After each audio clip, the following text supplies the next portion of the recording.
As we go because we don't fucking know. Welcome to Red Morning. Hayes Carl's here.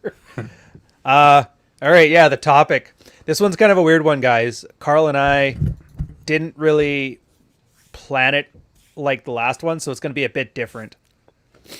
I think the way it started is you were asking, and then I was like how environment changes, and then you took it in a totally different direction. So my direction was, I remember this old argument that it was Rollo and Roosh, I think, were having about the birth control pill, and that feminism wouldn't exist as it is today without the birth control pill. And I'm like, oh, okay. So then we kind of look into it further, and then over the years, like Whisper and Human Sock Puppet and Wine More Please point out that environment tends to shape what we do in our lives more than our gumption.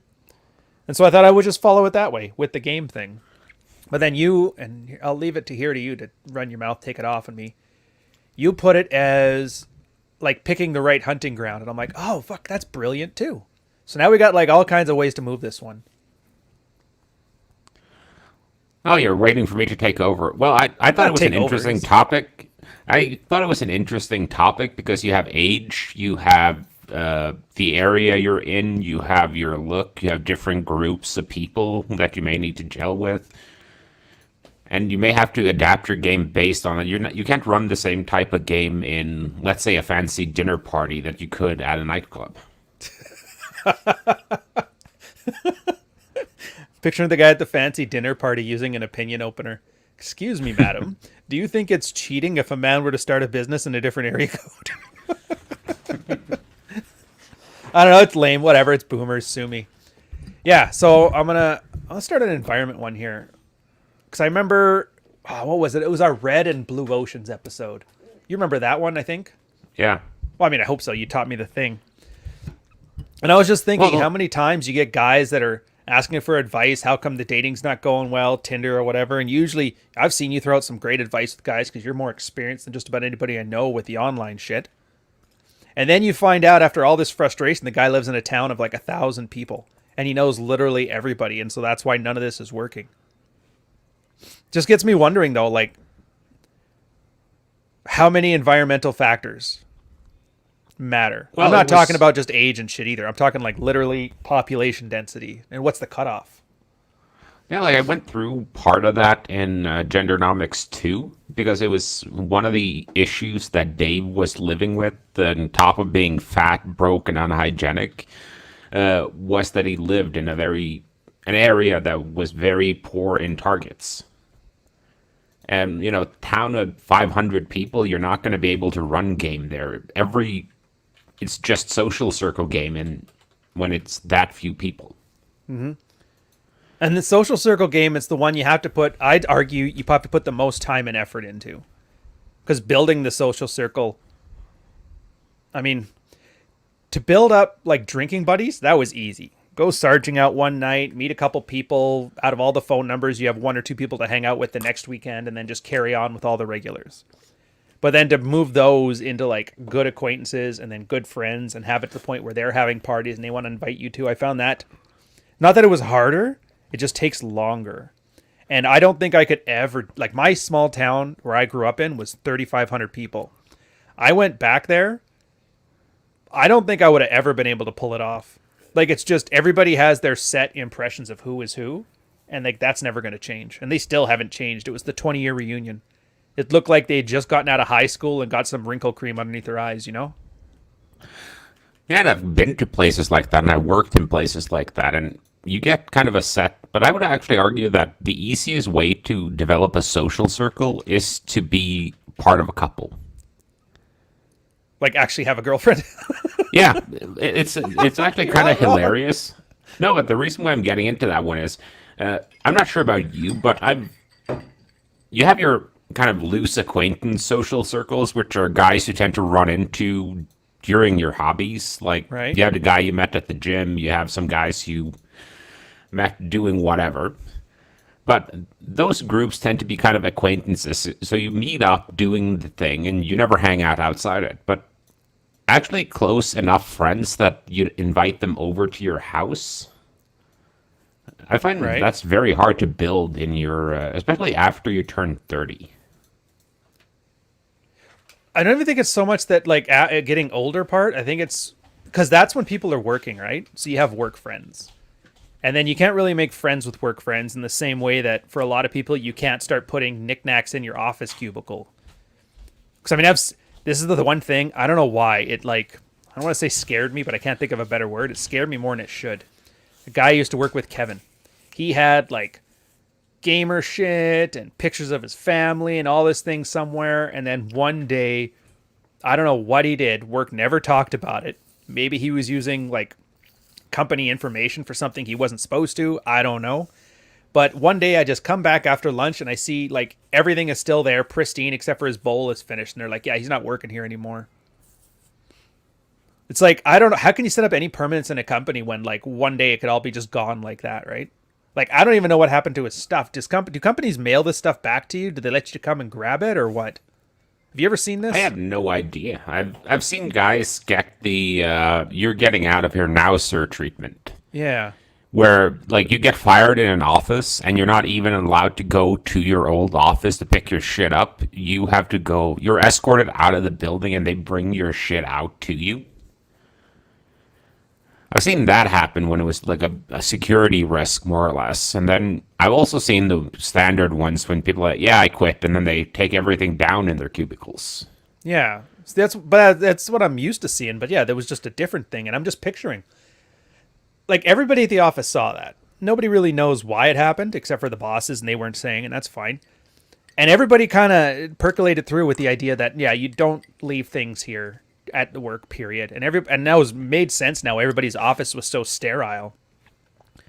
And I'm just thinking, I think little things like that, speaking of environment, I think matter more in difficulties building a social circle in your 30s than it would otherwise. Because college is easy. Military was super easy. You're just surrounded by people. You always have an opportunity to hang and talk with new people, and you're like basically forced to be social. Well, I think that those kind of jobs, like military, police, firemen, I think those make for you build social circles easily in those jobs, but you do have to hang out around with a bunch of fucking cops, and who wants to do that? One of my buddies just called me. He's on his cop training right now. He left the military finally. I don't know if I still like him or not now. I'm gonna have to think about it. And also in your 30s, most people are working, and they're at some point in their career where they still have to perform. They're not old enough that they can just not give a shit. Yeah. Then you start adding kids to that. Because I noticed a drastic drop off in social opportunities when my peers started having kids. Really? See, now was that a permanent thing too, or was it like, I don't have a lot of friends that have kids. The ones that do, I'd say 75% dropped off, but the 25% that didn't drop off, they only dropped off for like the first 2 years or so, and then they were back in it. But I'm wondering, is that like a case of parents just like, this is my excuse to be lazy? Or is it really that brutal and just only Supermen can survive it, you know? Well, it's also, I think, my lifestyle. I don't think they would want me around their kids. I think you need to expand on that, because that could be taken in such a direction. Yeah, I know. I just figured I'd give someone a good clip. This is not a Chris Hansen moment, assholes. Well, I like adult food. I like to drink. I like to indulge in certain other things that we've talked extensively about on this show before. And I like adult humor and adult company. I can't fucking stand kids. Yeah, fair enough. Yeah, to be fair, I can't either. I put up a good face around them, and I know how not to cuss and swear in that, but yeah, if I had to pick, I would definitely pick bigger children, adults, these size. Yeah. I really hate how I have to dance around this topic because like pedophilia, like everybody is just accusing everybody of it. So fuck whatever. Yeah, and Rob actually had a great point, other than his one here, but he had a tweet coming out where somebody was bitching about online game. It's not good. Just do day game. You got to do approaches. And Rob brought up the great point. Like, I'm working 10 fucking hours a day, every day. If it wasn't for online game, I wouldn't meet anybody because he's working in like a blue collar thing, right? How many girls are there at the oil rigs? Nobody. And the ones that are, you don't want. But this is where I kind of feel for guys too, because it's like the environment is basically set up where if you want to chase your fortune or be your best self, it kind of puts you in positions where not a lot of girls are, because a lot of girls just want to enjoy life and they go where shit's easy. Yeah, I think that's a big factor in it too. That most well-paying jobs are they're not conducive to meeting women. A lot of it is going to be male-dominated fields, and then you're going to be spending a lot of that time you might spend traveling, or you work hard enough, like 10, 12-hour days, to where you're exhausted when you're done. Which I never And the would have thought benefit about that for office stuff either. It's crazy how the like- mind work kind of does. Plus, you kind of don't want to hit at girls you work with anyway.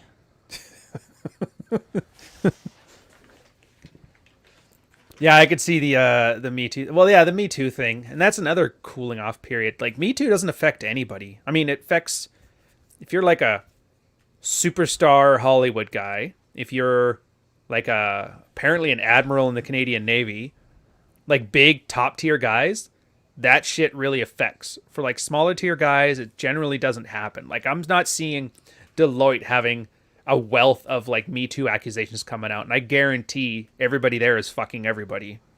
Well, the I know reason this they because don't, they used to tell me. yeah, but like the reason you don't get Me Too'd in consulting and finance is any girl that has that kind of leverage is just going to leverage that into more money. Yeah, well, I mean that's what Me Too's for in general. That's my theory. Otherwise, they'd go to the cops instead of the media. But what do I know? I just use my own damn eyes, right? Well, I would argue that I don't know the law in every state and country, but for the most part, the Me Too stuff, it's hard to prosecute. Yeah. Well, yeah, it's he said he should, but that's not the point, though. Like, I learned this from the military. Actually, successfully prosecuting something doesn't do the most damage. If anything, that would actually make it faster. Like, military example. Your promotions are based on evaluations. You get a 3-year, you take the average of your last 3 years. Now, let's say somebody throws, they call them op honor there, but if they throw a Me Too accusation at you, completely baseless, because everybody in the military is terrified of looking like they allow it to happen. They investigate it. It takes 6 months. They find out nothing happened. That's 6 months. No matter what happens there, they're like, well, for half the year, you weren't able to do your job. So this evaluation is just tanked. So for the next 3 years, well, let's say that was your promotion year. It can be up to like 5 years until you get past that for doing literally nothing other than having a girl get mad at you. And in a 20-year career, losing 5 years of that is basically a death sentence to promotion, right? Now, I'm sure there's some kind of corporate thing there. But I guess the whole point of this one is why the environment makes it harder to date. And I'm just getting all fucking MRA. Yeah, but like my argument about most of the Me Too accusations is that it's not against what those guys did. Wasn't against the law. It's just against company policy. Yeah. Well, I mean, that's company policy is whatever they decide it is, right? Yeah. Make it as vague as possible.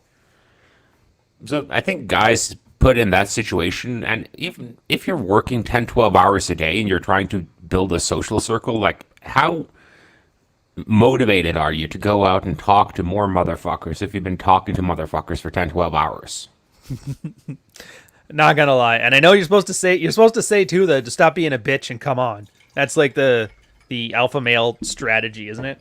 Stop being a bitch, just put more work into it. And I'm like, I don't think social works that way. Like you can't just go in there and pretend not to be stressed as fuck in that. But anyways, my argument to all this and the solution is, why are you earning this huge fortune? Just to make yourself miserable. Like, do you need the money? I know you collect money. You like money. For you, it's like it's like a number that just shows you're winning at work. But I don't think you really care. You've already got enough money. Do I have that fair? Nah, I don't have enough money. Not even close. Oh, you gotta buy your boat still. But you know what I mean? Because I was thinking about this. There was Rollo went to a entrepreneur capitalism seminar. Apparently, all those guys know about the rational male. Who'da thunk? And it was amazing how many stories there was of guys that environment wise did exactly that. They go to a male dominated thing, they earn their fortunes, they start their business, basically isolated from the world writ large. They're making a fortune. And then they finally made themselves their best self. They finally did their top tier shit. They did all the things that everybody's telling them to do. They meet a girl and they're like, perfect. Now I can just add this to my roster of shit that I conquered. And she, in like basically however long it's been, decides, all right, I'm done with this. Pay me. And I thought, like, if you're going to lose half of, I don't know, $10 million or whatever, why not just work a little less, earn $5 million, and be socially savvy enough to understand like predatory women, you know? Seems to me like everybody's just focused so much on what they're good at as opposed to like what they need to do to keep shit going. Well, I do think one of the major concerns is the bunch of nerdy guys who are currently making very good money in technology and who have no experience with gold diggers at all, or women in general. That's a fair assessment. Because I think what gets me on that too is they're never supermodels. They always get got by like the hard fours. Yeah, or even soft fours. Or soft fours. Yeah, fair enough. I think the concept of a hard four is kind of, I don't know, it's kind of an oxymoron, because mostly the reason why fours are fours and not fives or sixes is usually because of extra padding. Yeah, extra padding and no makeup. Or the Pat Stedman one, they don't shower. Well, I would say, though, that when you remove makeup, I don't think any woman's a 10. Oh, no. That's the secret nobody ever tells you. Dude, that's why I love those ones. Do you ever see those like porn stars without makeup, or news anchors without makeup, or supermodels or actors without makeup? Little clickbait things they got? Those are my favorite. Because those women start to look like Amish girlfriends, which is fucked. Yeah, but it's like when I went and got the professional photo shot for testing on Tinder. And, you know, there was a guy there and he was doing lighting. You had the photographer doing the best angles. You had a makeup artist hiding blemishes. I mean, just that little bit of work did a huge difference. Yeah. Of course, you can't tell that to the looks maxers guys, right? Oh, I'm too far gone. It's like, no, you're not. Like you said, you don't have to be a 10. You just have to get above the baseline, the cutoff point. Like all sevens is perfectly fine. Oh yeah, did you see this one too? So Dante started a Discord channel for me and Jack, which is awesome.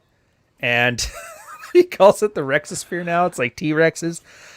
I don't even want to explain it in the chat. I read it once. It's basically extremely homoerotic, but it's absolutely it out of all the things to catch on. I thought it was going to be like Shirt Boys or something, but no, it's T-Rexes. Anyways, you talk about that one in the chat there, Dante. We're going to get back to this one. Okay. Yeah, I've always said, like I said, soft 4, hard 4, just because you guys understand it, but I'm of the same mindset as you. Girls are generally interchangeable when it comes to looks. Plus the fact that when you end up getting with one in any kind of relationship, you tend to like lock that image in place. Even my girl, she hears these and she always busts my balls over it. I'm like, yeah. She basically looks like the same 19-year-old that I started dating when we first got together. She's like, oh, that's so sweet. And I just know for a fact, like if she ever does some horrible shit, those goggles will get slapped off, and to me, she'll just look like the girl she is now, which is arguably, you know, looks-wise is going to be different, right? But the guys who end up like wait until 35, build their fortunes, and they get with the girl that's already on that decline, I just can't get how a guy can so compartmentalize being like, I need to earn this money, I'm ruthless, I'm cutthroat, and then he gets in front of a girl and he like loses all of it, you know?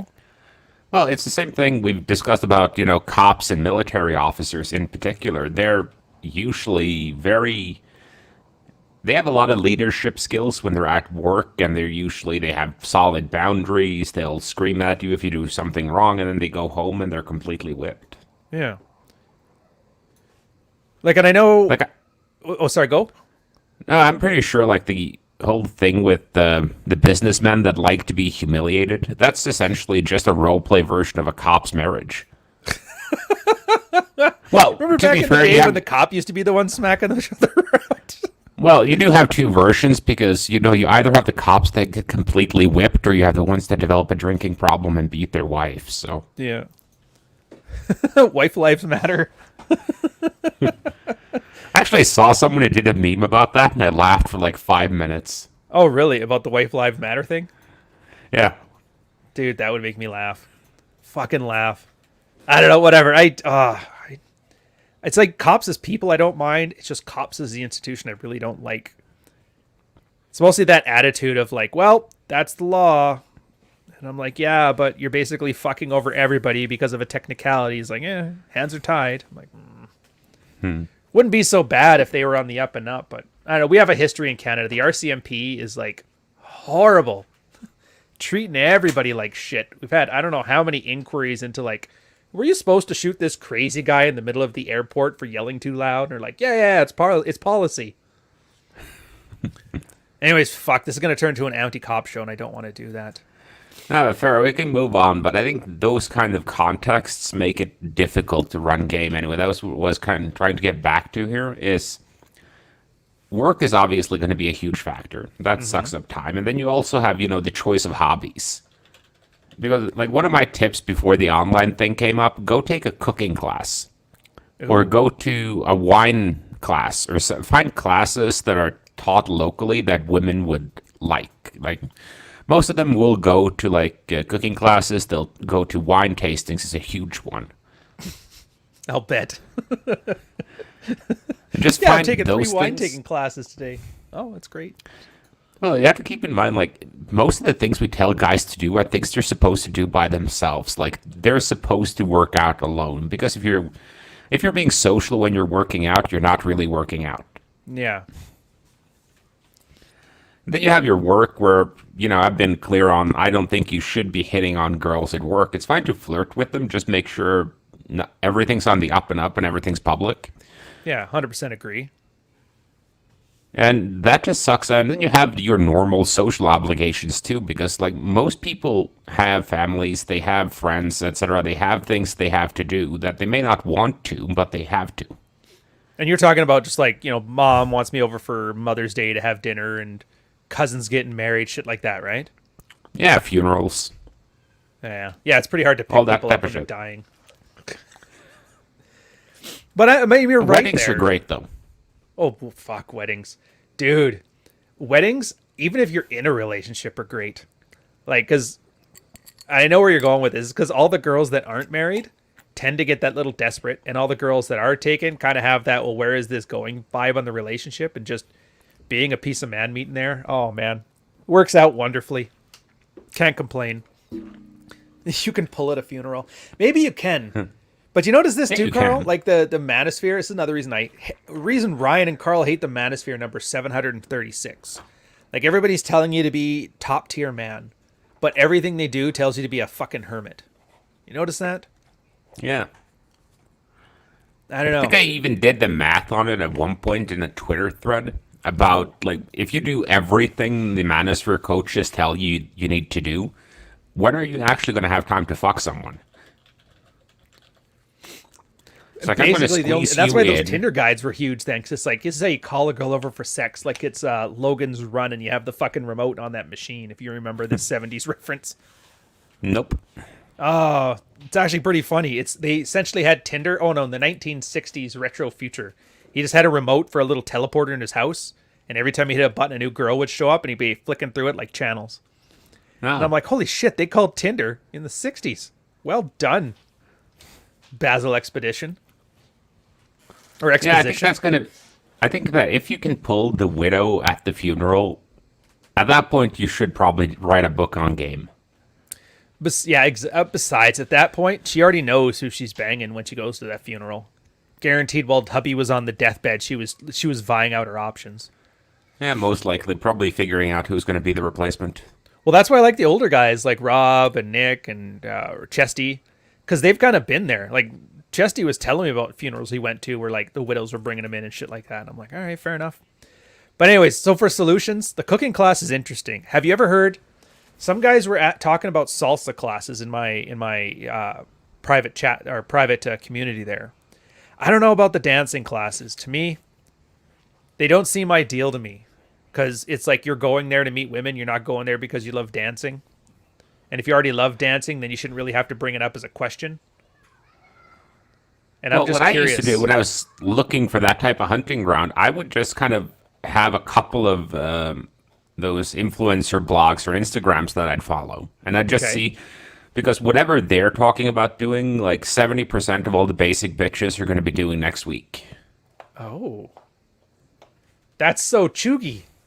There, there's your basic bitch term of the day. Have you heard about this chuggy? Nope. All right, so chuggy is what Zoomers do to make fun of millennials now that they realize they can piss them off on TikTok. And all chuggy means it's like kitsch, but they're trying to make it sound cool and hip. And I don't know why they picked the worst term ever. So like if you're a broke 19-year-old, you're like, oh, these $3,000 purses are so chuggy. And then millennial chicks get on there with their jobs and their purses going, fuck you. These aren't chuggy. It's the most funny thing ever to watch like teenage girls bully middle-aged women, but fuck man. Yeah, but it's the same thing that you had that trend, I think, on TikTok before that too, where they were kind of taking the piss out of millennial style or this Oh the yeah. clothes we wore back in like the early 2000s. Yeah, the side parts and skinny jeans. That always makes me laugh. I guess that's off topic though. But so you were saying, Well, I was saying that what I did was I kind of figured out who the like two, three top female influencers that are followed by other women are. Because most women aren't going to find out things themselves. oh yeah, They just follow the herd. So at some point, this girl just said like, okay, everyone needs to. I just went salsa dancing. It's so fun. Everyone should learn to salsa. Next thing you know, you have like a couple of 100,000 women all want to do salsa classes. dude, that's actually fucking clever. I never Or even like, would have thought of that. or you kind of notice like a couple of years back, I noticed that ceviche was a huge trend. You know, like the Spanish cold soup. Oh, really? I mean, Yeah, that was fair like enough. that was like a it was everywhere, and so I just kind of looked up and I was like, okay, who does a cooking class for Spanish cuisine? So I just went in there. You can find it's kind of like something from there's a Peter Lynch book called One Up on Wall Street where he kind of explains how he found some of his biggest investments, and most of the time it was like his wife was shopping and she was buying those stocking that came in like eggs. Yeah, yeah. Yeah, and she kept buying those, and he reasoned, well, if she's buying them, then probably there are a lot of other women buying them. Let's see who makes them and invest in that, and that company blew up. Dude, that's interesting. He goes the total psychological route on that. I think there was a Mad Men on that too, where they were having a dinner party and the wife brought Heineken and they thought, let's do an ad for these guys. Use this No, that photo. wasn't. The whole point was he specifically used her as an example for why Heineken would sell in the United States Huh. because it would appear high end. Oh, dude, what's the beer they do that with here in Canada? It's like a total chav beer in Britain, but the Stella. Oh Like yeah, Stella in Europe, from what I'm told, is like, oh, that's like swill. But you get it here and they're like, oh, this is what the fancy aristocrats drink. This I is what wouldn't Trudeau go drinks. so far as to call it swill. I would say that it's high end swill. Oh, It's essentially what you drink if you want to consider yourself kind of a high class beer drinker, but you have no clue about beer. oh, so it's Crown Royal. I don't know whiskey, but this looks like a crown. The bottle looks really nice. Yeah, it's like if you go to Belgium, where I think Stella's originally from, Yeah. nobody drinks it. Huh. Because like if you want light golden ales in Belgium, you have like at least three off the top of my head that will are better ones. You have the blonde from Leffe. You have Duvel Golden Ale, and you have can't remember the number of it, but there's straw colored Chimay. That's three beers you can get on tap almost everywhere in Belgium. Dang. So we got this place in Canada called Bière Market. It's got some dots over the I. I don't know how to pronounce it. And they literally like import all the fancy beers. And I remember going in there and I've a couple times now. Never once have I seen either one of those three. I'm starting to think they lied to me by showing us beers around the world. They have like 200 or 300 beers, a different selection from everywhere. Yeah, but it's you have to keep in mind that like if you're trying to do every country, Belgium has like a fuck ton. I think there's like a brewery every like 400 feet in that country. That's awesome. All right, Like, I fair remember I enough went then. on like a brewery tour and when I was in the States, where you just get a designated driver and he drives you from brewery to sample the beers. Yeah, yeah. I'm pretty sure you could do that on foot in Belgium. Oh, damn. All right, I think the expatriating plan is to go to Eurostan. Then Belgium might be in. We'll see. I don't know. The lockdown. It's like month 16. They finally opened patios. Yeah, I'm but they fucking did. annoyed. But the thing with Belgians though, they do put mayonnaise on fries. Ah, whatever. That's a French thing. I'm used to that. They did that in Quebec too. To be fair, it's not even half bad. It's not as good as ketchup, but it's not. It's not like the arguments people have about pineapple on pizza, which I still to this day think is fine. It's like pork and fruit pair perfectly together. It's not my fault they put bread underneath and called it a day, you know? Well, on the whole, I've kind of started to come around to pineapple on pizza because I finally found a place that does it well. Oh. Do Because tell. they only use fresh pineapple, and they put it on when the pizza's almost done cooking, so it doesn't burn. It caramelizes. Well, look. You mean to tell me people didn't know that basic? Oh, fuck. Fair enough. Now, people have been throwing like canned fucking pineapple on pizza and then cooking it for like 10, 15 minutes in the oven so the pineapple comes out burnt. And burnt pineapple is like, there are a few things that are horrible when burned, and garlic and pineapple are like kind of on the top of that list. I can't argue that. I don't know what it is either, because like pineapple has the sugars, and usually when you like burn it, it kind of gets that caramelization or toffee taste. But for some reason, the acidity in pineapple just no, we don't want to have that at all. Let's make this taste 8 times worse. I 100% agree. But then maybe Well, oh, pub crawls. By the way, you were talking about things to do like the hobbies. Pub crawls, if you can get a decent group together and you have some like goofiness with it, it actually is interesting as fuck to girls just walking around. Like my buddy, he was from Sarnia, but his parents were British, so he was big on the pub crawls, and he always had like a different like tour shirt for it, like it was a fucking band. And every time we did it, just walking around, like, because everybody else in the bar is always just bored and they're preening and they're trying to look the coolest ones ever. But meanwhile, there's 5 guys here that are having a blast. Obviously, you can't be a fat fuck, but yeah, it was amazing how you could just meet people through that. And then because it was a pub crawl, you aren't just some regular bar guy, so they were actually more willing to talk to you in like a sober setting. Like the next day, you guys can share the story of, oh my god, what happened? Oh, you have no idea. Like there was an adventure that they were briefly on, and then did you get the ring to Mordor? Oh yeah.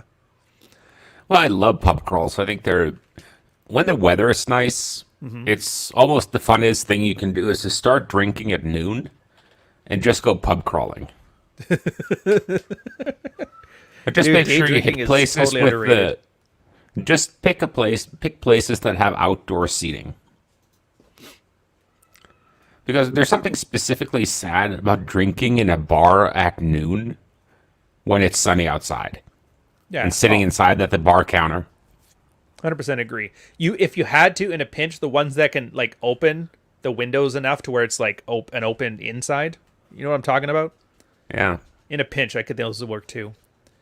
But I mean those, and that's I'm noticing this about Toronto. Like in the corporate area, the financial district, they have a bunch of restaurants that are kind of designed for like corporate pub crawls for that exact reason. Actually works out rather well because there's always one company that's having like a corporate event or something like that, and usually you can sneak in there and whatever, bring your own drink. You can meet a bunch of people. There's Well, that's always kinda somebody fun. there who's like not a local. That's another hobby. Like if you read or see, like I usually checked hotel sites, Yeah. and I looked for a hotel that had something up there about holding a corporate event while I was staying there. Because if it's like a corporate event where they're flying people in from all over, then you can usually just mix in and just go join the event after the dinner and start hitting on the girls. Oh, dude, that's fucking clever. One of my clients was like, I was one of my suggestions to him. He was getting divorced when I was very first once, and he was like, I need to get back into the game. He was good at online. He's like, I want to try this day game shit you guys talk about. I'm like, one of the things I suggested to him was like, go the places near the airport. You got a motorcycle, you like riding anyway. And yeah, he was like amazed. He would just meet people who were there for the day, there for 2 days, and he's like, those women were like amazingly easy. Bragging about this chick he got from Edmonton, which is the first time I've ever heard somebody bragging about getting a chick from Edmonton. So, I mean, power to him. Yeah, but it's one of those interesting things that when girls are traveling, you can just put them on a like 30-minute flight to the next town over. As long as they're staying in a hotel and they have to bring a suitcase, they feel like they're traveling, and that means they're looking for dick that no one at home will know about. Yeah. Just, it boggles the mind how often I've seen, like in Victoria, there's like a whole bunch of outlying cities, and people would always come into the town for the bar. But a lot of girls wanted to go on their girls' night out, and they always gave the same excuse where it was like, oh, I don't want to drive back. I've been drinking. And it was never come pick me up. It was always, I'm going to go get a hotel for the night and I'll just stay there. And so many guys were like cool with that. And I swear to God, that was probably, only reason I didn't like it is because I liked the idea that I was practicing game and getting better at game. And then I got to go use game. But with those girls, he didn't need any of it. They were just like, yeah, good enough. And I'm like, but I want to do this. I don't want to do the opener. I want to do the cube. Come on. Crashing conventions is a good one too, by the way. Ooh. Conventions that have more than 20 people in it. Looking at you, Anthony. Yeah, I would say conventions that have a demographic that's not all men all over like the age of 50. Mm-hmm. Well, that was the problem with the mystery stuff for a while there, wasn't it? Oh, excuse me. Sorry about that. The mystery stuff, they would all have like their Wolfpack conventions. They would all go out in the town, and then they would basically oversaturate anywhere they went, and so nobody could pick up anybody. But I think from environment's concerns, like just go where the ratios are good. It seems like such an underappreciated environmental change you can make. Yeah, but like when I was going to move here, one of the things I researched beforehand was what's the ratio men to women. Mm-hmm. What are the age demographics like? And what kind of, how many educated women are there to educated men? Oh, because yes.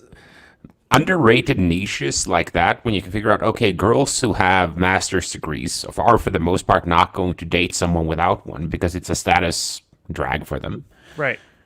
So if you figure out, okay, there are 100,000 women and 90,000, let's say 100,000 women, 110,000 men, so the population skews a little against you. But then you find out that 50% of those men don't have any higher education, then you can kind of count them out. So the demographics turn out nice.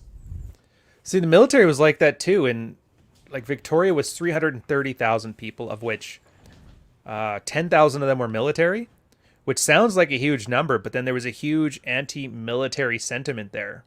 So even though it had, and it's even on top of that, it still had like a positive girl to guy ratio. Like it really was the best place to go for game because everybody hated the military. All you had to do was just say you're an accountant or some shit, and then enough skill to get somebody. Like the numbers were there. And I'm noticing big cities tend to be where the numbers are. Like I'm pretty sure Toronto skews female to male. I know Calgary does. No, Calgary doesn't. But like every other one of Canada's big cities does. And all the rural places usually tend to skew higher men. And most of the mid-sized cities, if they have like a manufacturing base, skew to men. So it's almost like you can't work with your hands if you expect to get women unless you're going to do online shit like Rob was saying. But I don't think a lot of guys make that distinction either. Because like we're not thinking like you would think about it, Carl, where you're like, oh, I'm going to do the math on this one and set up all the factors to be in my favor. I think they look at it like, if I get a good job, then I can get a good wife, and then I'll make good babies, and then life will be perfect, like a covert contract, you know? Just gets to me there. And then they wonder, like, why am I having so much trouble? It's like, well, dude, you decided to be, you know, a welder in a town with like 5 girls and 5,000 men. in the middle of nowhere where like obesity and cocaine run rampant. It's like, yeah, but this is a great job. I'm like, is it though? Like, is it a great job? You're earning money, but you can't really spend it on anything. You're not collecting it for any reason. And since you haven't met a girl in the last 7 years, the one who first does meet you is going to take half your welding money anyway because A, you have no experience with women to begin with, and B, the kind of women who hang out in welding communities or like, riggers and that, they know exactly what they're doing. They're predatory chicks. It's like rule number 1. Here, is anybody here in the military? If you are, I'll say this and then I'll stop cutting off Carl. But if you're in the military, the first thing you need to do is find out if the girl you're seeing knows anything about the military. And if she does, you fucking dump her. Because the kind of girl that knows about the military knows exactly why she likes military guys, and it never works out for you. It's like, think about that. Hey, I like this guy who's out of the country half the year, earns a steady paycheck, can't be fired, and can set me up for free housing because he's noble and wants to do the right thing. Like, tell me that's not predatory women in a nutshell. Fuck that. Oh yeah, I was just checking something out because something in the chat gave me an idea. Ooh. Because someone says you shouldn't attend total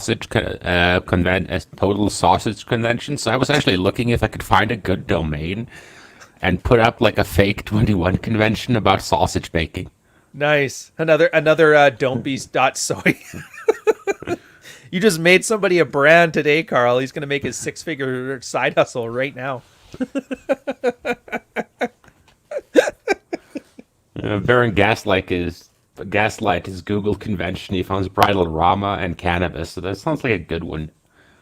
If you could find like a Napa Valley rosé convention, that would be brilliant too. Ooh, ask Stedman. He's a what do they call them? Sommeliers? Who are the wine experts? Somalian? Yeah, is that what they're called? Yeah, sommelier. That's the one. Sommelier. Yeah, I didn't want to say Somalian, but that's honestly It's a French word, dude. It's Yeah, a I know French it's a word. French You word. speak French. Quebec French. That's not French. That's Quebec. It's like if a duck was quacking in French. That's Quebec French. C'est ton chat, c'est why? Yeah, no, man. It's not the even same close. thing with Spanish speakers because like native Spanish speakers in Spain, they struggle to understand Mexicans sometimes. Dude, my girl was telling me this. She's like, they sound like they have they're fucking around with a gay lisp. He's like, that's how Spanish speakers sound. And she goes, Cubans, it's like you're speaking Spanish with marbles in your mouth. I don't understand that either. I guess ranchero is like the equivalent of hearing somebody from Alabama speak French or speak Spanish too. I don't know, man. They're all just fucked and nobody can understand anybody, even though it's the same language. Well, that's the same thing. Like you see how different English and American English are. Yeah. Oh, yeah. So you get a distance there too, just from the geographical isolation. But I think we're all going to transition back to Americanized English very fast. Oh, the broadcast English? We already have. Like right now, from what I can tell, the only way you know I'm Canadian is because of the way we use A's. Because we don't have that Midwestern tang on our A. Yeah, And that's basically it. And you have a very generic accent. Like Carl, it actually works well for you being a non. To hear you speak, nobody could pinpoint what that accent is from. Maybe like a weather broadcaster or something on like Chicago I-10 News. Was that purposeful for you, or is that just how it picked up over the years? That's just how it kind of developed over time. Yeah, fair enough. I've kind of found that when I learn languages that I learn them in a very formal structure, so I end up speaking too formally in the beginning. Right. And then I step it back. Ooh. You actually got me on the next one here. 1 sec. 44, 0, language. Carlito's way. Cocaine and obesity runs rampant when you cut the coke with confectionery sugar. Yeah, look, cocaine doesn't make you thin. Cocaine is just supposed to make you active. But if you're in negative 40 at like Prince George, BC, or up in the Fort Mac in Alberta, you're excited and hyper, but you're just sitting there stewing. You're still going to be eating nothing but hot dogs all day and whatever the fuck they eat. It's very easy to be. Change for men. What's that? Yeah, I don't think I can do this super chat here. How does game change for men after 50, 65, 75? Yeah, I've never seen 75 yet. I've seen there was a guy in his 60s in the Married Red Pill who his wife like spent him out of house and home, and he sorted that shit out, and then he went off doing his own thing. The only thing I found is like he was cool with 40-year-olds. It's like, yeah, 40-year-olds are awesome, and you just have fun, does his thing. For him, it almost seemed more like just a matter of giving himself permission. Because like he already knew how to have game. He was comfortable enough in himself that he never had any anxiety in approaching people in that. He was still going after young girls, but he did notice, and Uncle Vaz talks about this in the Red Pill too, where it's like he says there's 3 types of girls. There's girls that think older men are yucky. There's girls that think older men are awesome. And then there's girls that could be open to it, but like, meh. And he goes, yeah, your whole point is just to filter for number 2 as fast as possible when talking to girls. And he's like, same thing as the guy's name was Fire Tempered. It was just filtering time ruthlessly, which is kind of what you do now anyway, Carl. The only difference was for him, he had it down to like, 5-minute conversation. You'd already know everything you needed to know. I do think, from what I've seen though, like if you're already married in your 60s and 70s, you don't have to run game anymore, because at that point, people are so invested that they've just got to the point where, yeah, we could get a divorce, but what do we get? 20 more years of being old and decrepit and having to fuck wrinkly people, so fuck it, we may as well stay married. I don't know, man. My mom was like in her 50s when she finally left my dad and my stepdad, and it was the same thing. She's like, I'd rather be alone than be with this guy. That's actually like a trend I'm seeing now, which kind of, I don't know how to process it. Yeah, but like from what you've said on this show about your dad, stepdad rather, a guy who sells methamphetamines with the Hells Angels, I can kind of see where it's like, yeah, I don't. For them. He didn't sell meth. He did coke and crack. It's totally different. Well, at that point, I'm like, I can kind of see that. Because it's kind of like, let's say you'd been with your girl and you were 60, right? She's, 50? 10 years younger than you? Yeah. And then, like, suddenly she develops an intense interest in crystals, religion, and starts going full churchy. At that point, what level would she have to get to in annoying for you to be like, fuck this, I'd rather be an old, bitter man drinking alone? Oh, that I already know for sure. His mother-in-law is like a crystal sore, and they're still doing it. But whatever, I don't want to get too much into that shit. I'm just seeing, like, for her example, yeah, and that's that one. But I'm seeing a lot of older girls that are single again, and they don't date. Like, they're the most bitter people I've ever seen, and they would rather be alone than be with men. It's the weirdest thing. So honestly, if a guy's 65, 75, if he's got his act together and he doesn't act like a pussy, I honestly think he could be cleaning house, getting all like the old age home pussy out there, because girls are just so fed up with it, just not being a fucking douche. I think it'd be far and above all you need at that point. Yes, like I like the comment from Santiago in chat too. Maybe we should ask Clary. He's mid-40s, but his mental state is that of a grumpy retiree. Ouch. He does have a point though. Like sometimes when you hear Clary speak, it is sort of like you hear like the old Jewish neighbor in Florida yelling at the kids to get the fuck off his lawn. I was gonna say he was like, reminds me of old Torino minus the casual racism.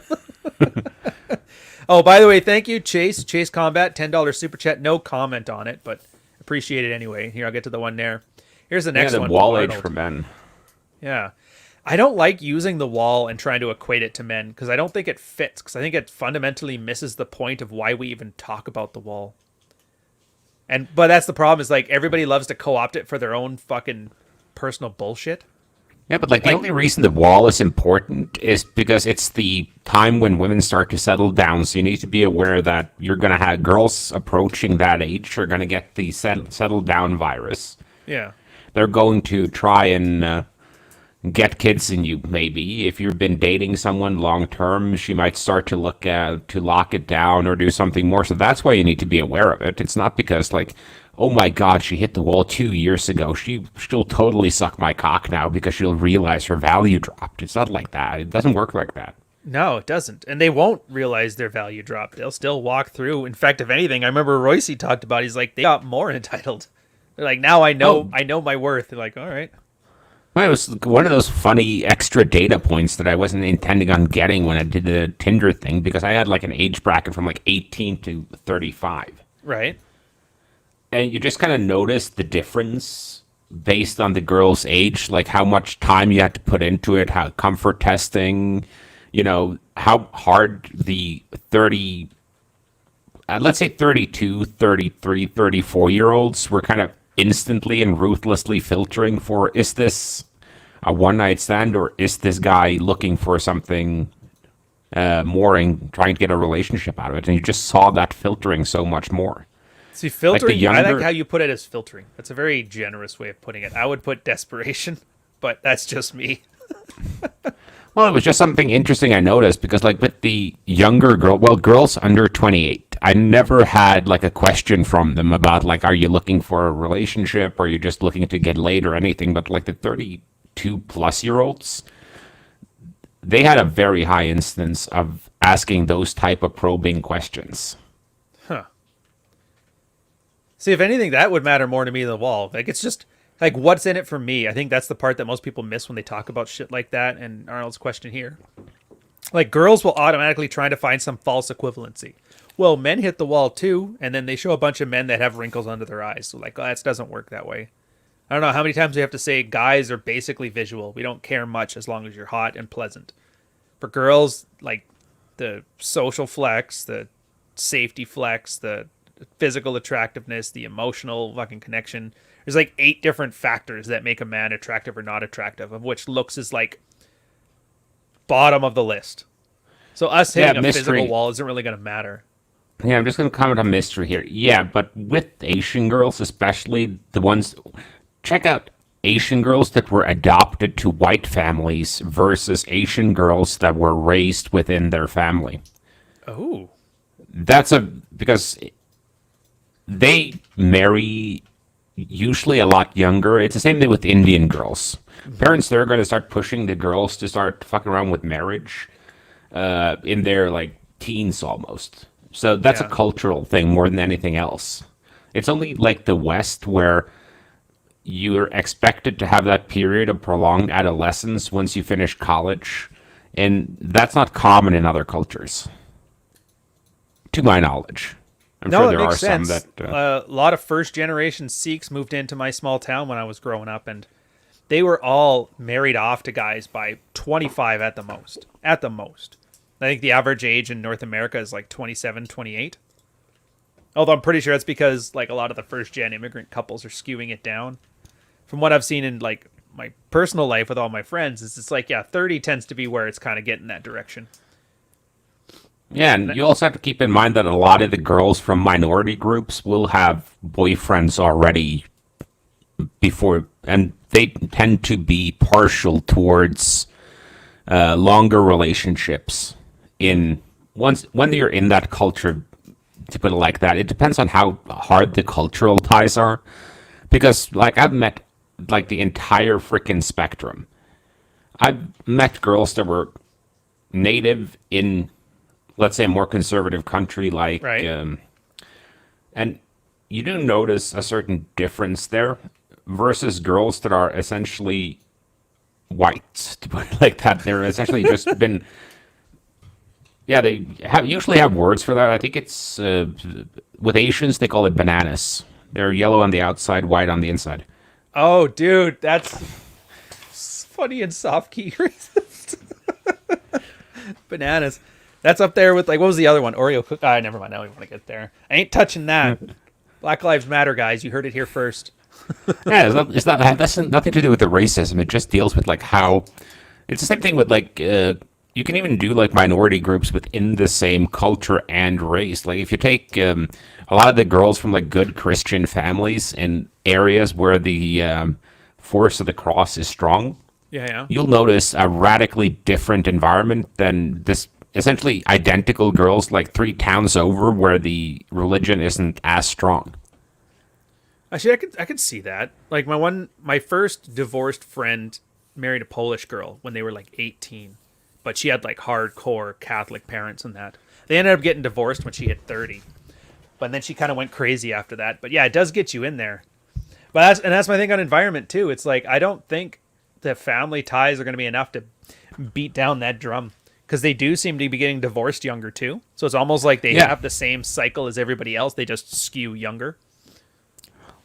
Yeah, and I think it's a kind of an interesting aspect with that when they start to push them that early. Like I asked a girl, because I met a girl, she was 23 and she was married.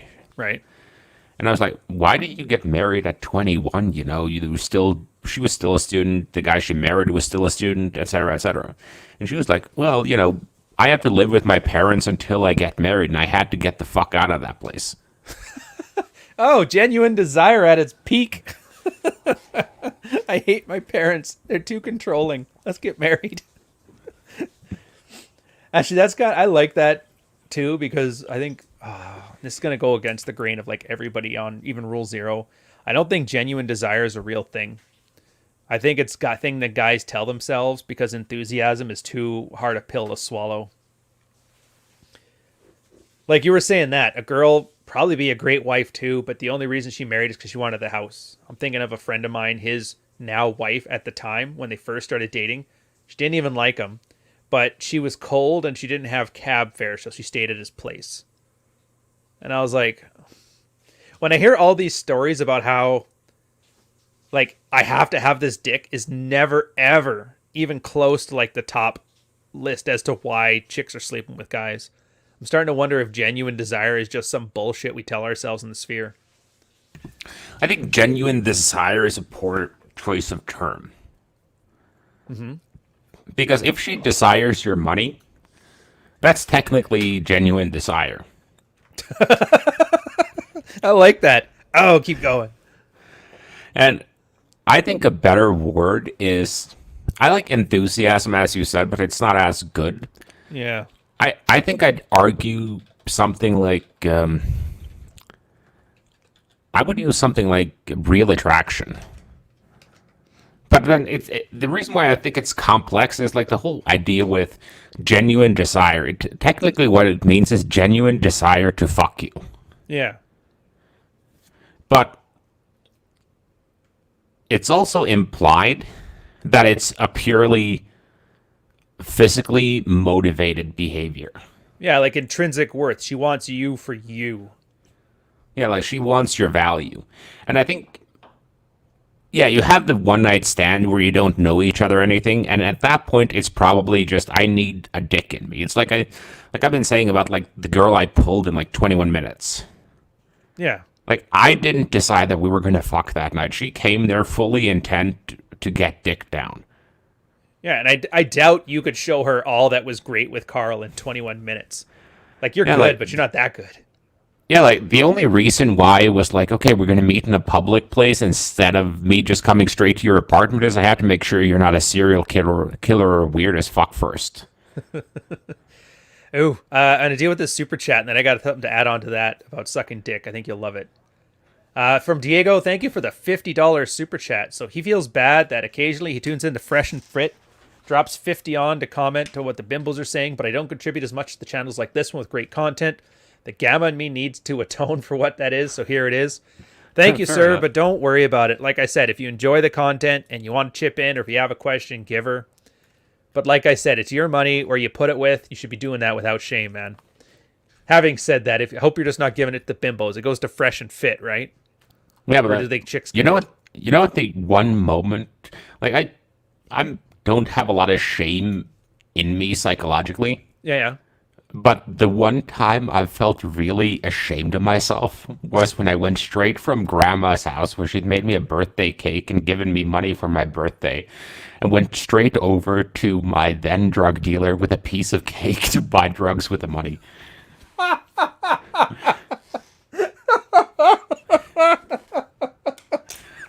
Jesus.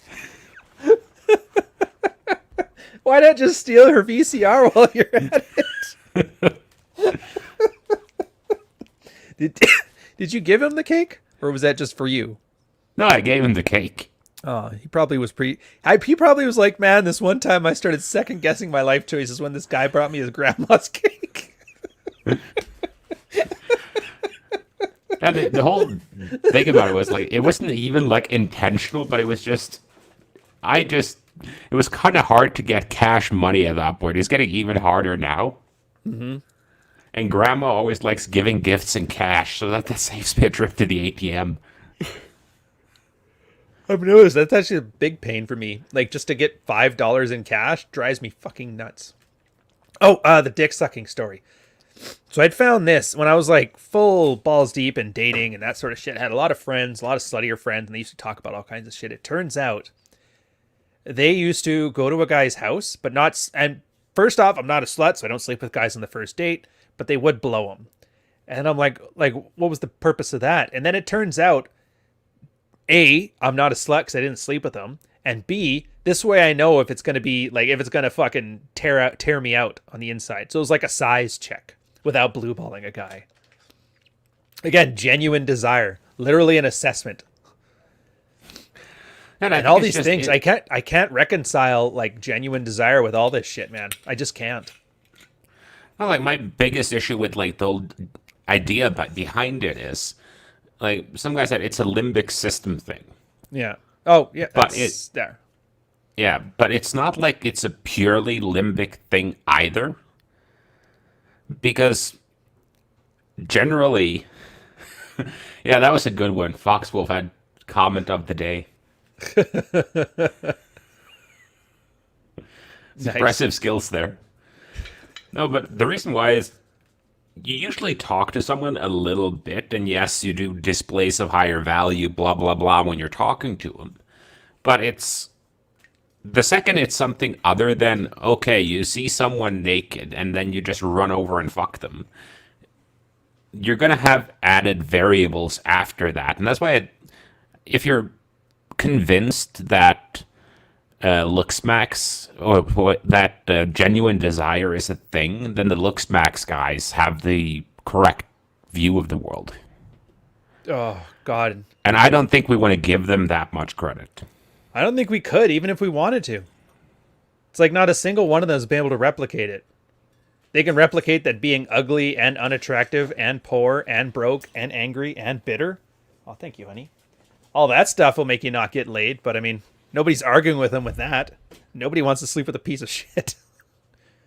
Well, I do think a lot of people want to sleep with a piece of shit, but they want to sleep with a lovable piece of shit. But it was just one of those things I kind of landed on, because even men are very visual. But you have to admit, though, that I'm sure you've been in sets with girls where you were like, okay, she's down to fuck. She's hot.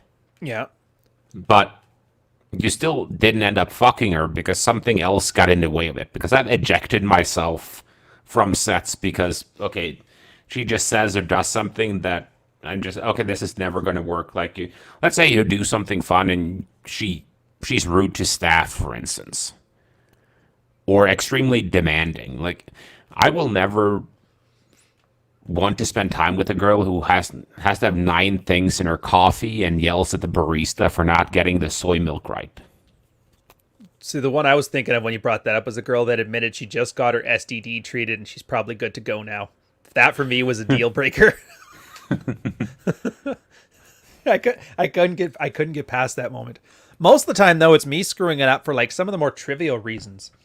Like sometimes a girl would have second thoughts, like they were doing this to get revenge on a boyfriend, but they couldn't go through it at the last hour. Like, whatever, I understand that. My logistics weren't good. Like, I had to wait for a cab and 40 minutes out in the cold trying to get a cab there and end up just like, fuck, it's over. Or she hadn't eaten. I didn't have any money with me to get her like a shawarma or something like that afterwards. And like, you know, the post-bar, like quick meal to get you going. It's always been little shit like that. And I guarantee that I was never attractive enough to outdo a fucking shawarma hunger. So I'm like, I don't know, man. I don't know. Like, maybe there's some guy out there who's like, yeah, a chick will starve herself to death to sleep with me. I'm sure Tate's got a story like that. I'm just like, I really do think there's like a very flippant thing. Yeah, but like I remember I had a girl texting me who wanted to come over.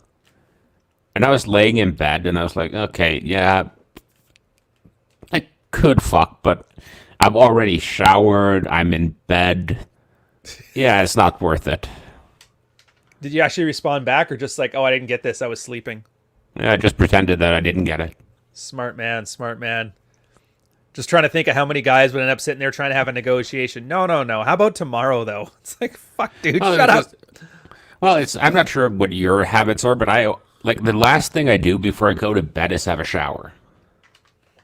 For me, it's just like the toothbrush. Well, it depends, but like if I like to shower when I've spent time outside my apartment because there are filthy people out there. Fair enough.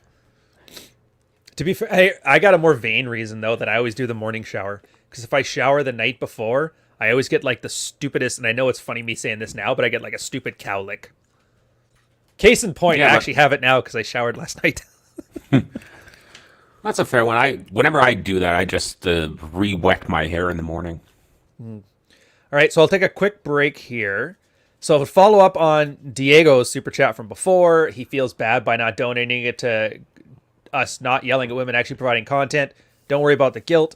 Then Atem follows up. Ryan, Rich, Rolo, I'm assuming you mean Carl as well, are the only ones worth listening to with all respect. Rest of the manosphere are nothing but kids with no life experience. Dude, I'm starting to notice that's true as fuck. Like, there's an inverse correlation to how experienced somebody is with game and how big their brand is. Like, inversely correlated, almost 1-to-1. Don't you think that's a bit of a Dunner-Kruger-ish thing, though? Of course it's I get it. Yeah, because... Actually, yeah, to be fair, that makes sense. The occasional, 2 million subscriber fucking How to Get Woman channel I see usually has the dumbest shit, but the delivery is, confident as fuck. Yeah, but it was kind of I was thinking about that earlier, because we, had a 10-minute conversation on here about the concept of genuine desire, where I used the term variables at least 8 times. Not the greatest from marketing perspectives? No, it's not effective if you're just trying to sell courses or whatever. I think it's because we were part of the grunge era. Do you remember that back in the day when any type of corporate marketing was seen as the worst shit ever and try hard? I think our whole age cohort is just anti-marketing, which is kind of a marketing ploy in a way. Yeah, I think it's also kind of funny, because that's one of the general racial differences. We can still be influenced by marketing. Mm-hmm. But, Gen Z is so fucking cynical. It fills my heart with hope to see them as cynical. They've basically, embittered, jaded, cops 20 years in just waiting out their pension. I think it's awesome to see that in a 17-year-old. Yeah, this was an interesting super chat. Ooh, an odd one here? Yeah. So help me fix my habit of tisming finance and philosophy in the middle of gaming chips. I'm able to game well, but sometimes I tism out with economics. Can't like chicks without talking to them. Oh my god. Oh, dude. Are you one of those guys that will... Because I saw a date like this once where the guy was talking, I think, geopolitics with some typical basic bitch. Oh my god. And he was talking about, he was talking what was it? Long-term state interest rates. And this girl is sitting there what the fuck is this guy talking about? But I will give you a way to get around that, though. You just have to plan out your set a little better. Oh. Because you plan it out so that you have a listed, a sort of script that you're working off. Oops. And the point of that is, if they mention economics and finance, just say, okay, deflect and go new topic.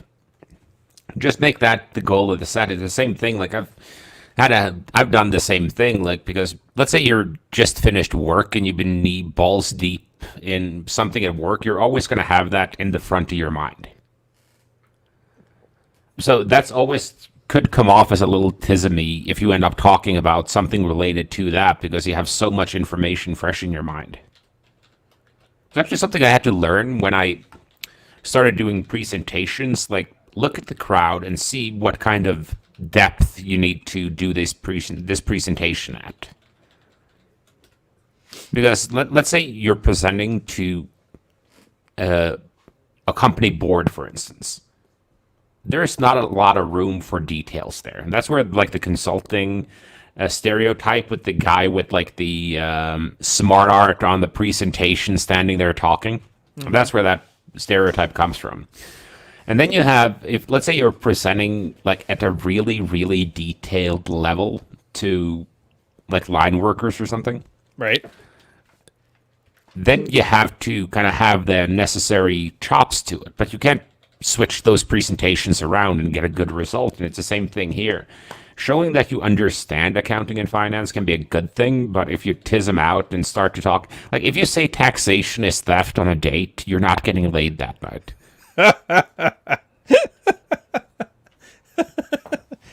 Dude, I actually thought I kind of did similar to this too. Like for jobs, I hated because I told you about the anti-military sentiment in Victoria.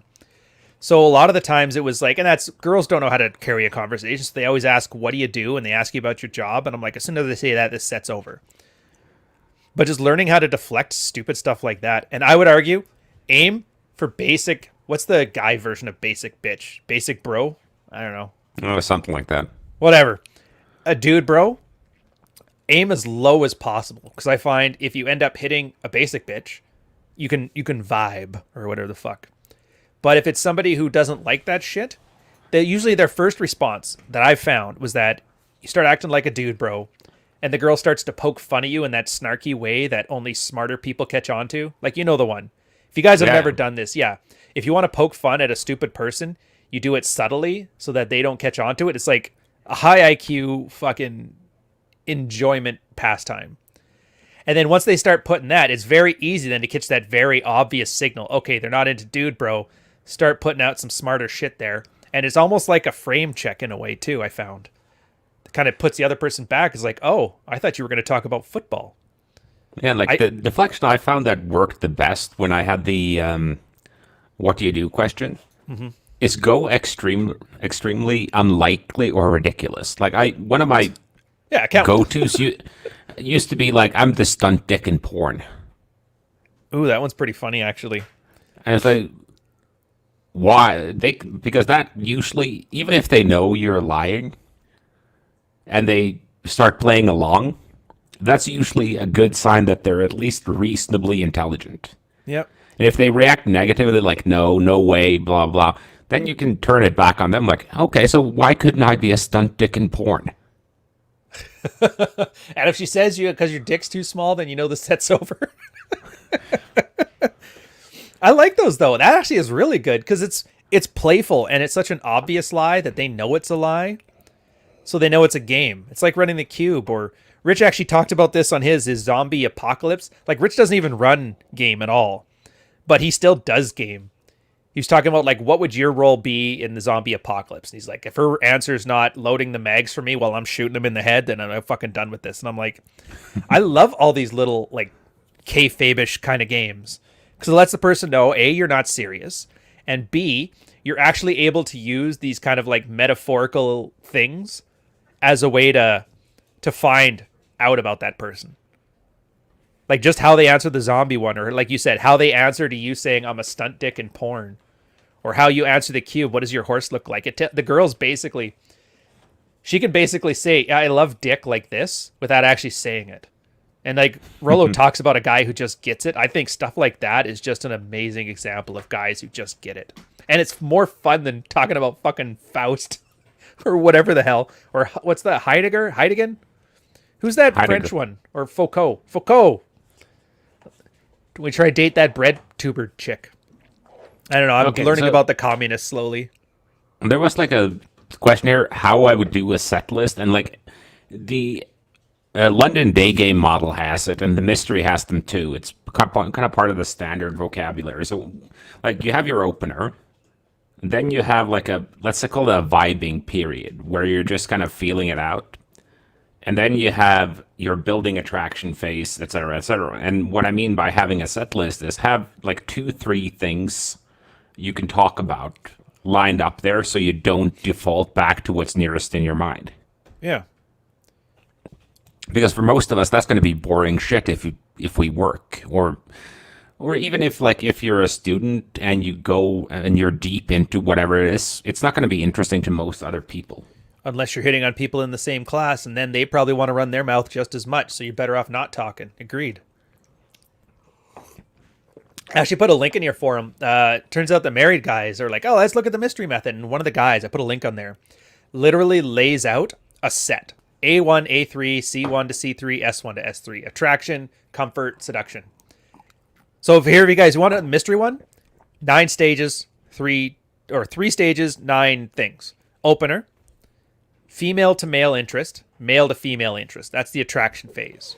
Then conversation, connection, and intimacy. That's the conversation or the comfort phase.